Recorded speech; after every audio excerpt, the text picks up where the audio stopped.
Salary. ஆனால் பேங்க்ல எவ்வளோ இருக்கும்போது இன்னைக்கு கூட செக் பண்ணோம், ஒரு 1,10,000 அப்படிதான் இருக்கு. ஏன்னா கார் லோனு அந்த லோன் ஏதாவது ஒன்று போயிட்டே இருக்கு. ஏன்னா எக்ஸ்பென்ஸ் வந்து பெருகிடுச்சு. கரெக்டுங்களா? எக்ஸ்பென்ஸ் வந்து 4 நாள் அதிகமாகிட்டே இருக்கு. நம்ம 1 லட்சம் நினைச்சோம், நான் சேலரி போகும்போது 1 லட்சம் நல்ல சேலரிடா அப்படின்னு நினைச்சேன். ஆனால் இன்னைக்கு எங்களோட லைஃப் ஸ்டைல் எதாச்சு ஒரு கம்ஃபர்டபுள் லைஃப் ஸ்டைல் போனோம். ஒரு பெரிய நிறுவனத்தில் ஒரு ஃபினான்ஸ் அனலிஸ்டாக தான் இருக்காரு. ஆனால் அவரோட சேலரி வந்து இப்போ அடுத்த படிப்பு படிக்கிறாரு. அடுத்த படிப்பு படிக்கிறது என்ன காரணம்? இன்னும் சம்பளம் அதிகமாகணும்னு தான். இப்படிதான் இருக்கு இந்த சூழ்நிலை. ஆனால் சில பேர் தெரிய மாட்டேங்குது. இல்லை சார் இதுவே இருக்கு சார், எனக்கு கம்ஃபர்டபுளாக இருக்கு, நான் வந்து கையெழுத்து பண்ணல சாப்பிட்டுக்கிறேன், நான் வந்து அம்மா ஒன்றில் சாப்பிட்டுக்கிறேன் அப்படின்னு சொல்லிட்டு நான் ஒரு பைக்கில் என் ஒய்ஃப் உட்கார வச்சுக்கிறேன், என் பையன் பிறந்துட்டான் அவன் நடுவில் உட்கார வச்சுக்கிறேன், இன்னொரு பொண்ணு வந்தால் பெட்ரோல் டேங்க் மேலே உட்கார வச்சுட்டு நான் எப்படி ஒரு காம்ப்ரமைஸ் லைஃப் வாழ்ந்துட்டு போகிறேன்னு சொல்லிட்டு கிட்டத்தட்ட 80-90% பீப்புள் என்ன பண்ணுறாங்க?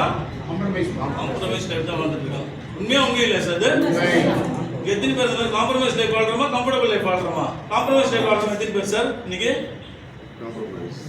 மோஸ்ட் 80-90%. கடன் இருக்கா சார் எல்லாருக்குமே?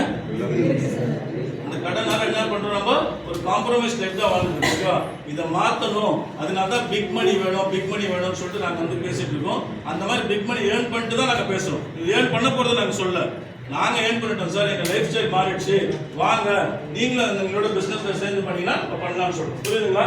அதுதான் இந்த மீட்டிங்கு, இந்த மாதிரி ஒரு அவேர்னஸ், ஒரு விழிப்புணர்ச்சி ஏற்படுத்தணும். சில பேர் புரிஞ்சுக்கிறாங்க. இந்த மாதிரி கும்பல் உட்காந்து தான் நானும் ஒரு 10 இயர்ஸ் பேக் நான் diploma mechanical engineer TVS company தான் ஒர்க் பண்ணிருந்தேன். இதே சர்வேவில் தான் இருந்தது என்னோட. அதான் 2 shift, morning shift night shift. Night shift பட்டரவாக்கத்தில், அந்த பட்டரவாக்கத்தில் வரத்துக்குள்ளே போதும் ஆகிடும். அந்த மாதிரி ஒரு வாழ்க்கை வந்துட்டப்ப தான் இந்த மாதிரி ஒரு ஆப்பர்ச்சுனிட்டி கொடுத்தாங்க. இது சூப்பராக இருக்கு. நமக்கு அல்டிமேட்டாக வேலை செய்யுது எதுக்கு சார்? படிக்கிறது எதுக்கு? பணம் சம்பாதிதான். வேலை செய்யறதுக்கு பணம் சம்பாதிதான். அப்போ இந்த மாதிரி ஒரு வாய்ப்பு இருக்கும்போது நான் அதை எடுத்துக்கூடாதுன்னு எடுத்தேன். அன்னிலேருந்து என் லைஃப் அப்படியே சேஞ்ச் ஆயிடுச்சு. இன்னைக்கு ஃபினான்ஷியலி சவுண்ட். என் பையன் சேலரியை ஒரு அடிஷ்னலாக தான் எனக்கு பார்க்கணும் ஒழிய எனக்கு தேவையில்லை. அவனுடைய பேங்க்ல இருக்கும், அவன் மட்டும் லோன் கார் வாங்கி வீடு வாங்கி அதெல்லாம் கட்டிட்டு இருக்கான். பட் எனக்கு வந்து பணம் தேவையில்லை. நான் இத்தனைக்கு அவனோட அதிகமாக ஒரு 5 லட்சம் ரூபாய் வந்து மாதம் 5 to 6 lakhs கம்ஃபர்டபுளாக ஏர்ன் பண்ணுறேன். புரியுதுங்களா?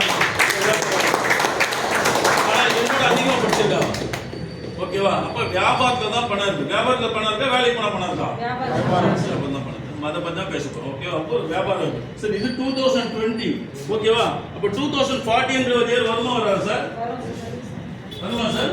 கண்டிப்பா வரும். அப்ப 2040 வந்து எவ்வளவு சார் தேவைப்படும்?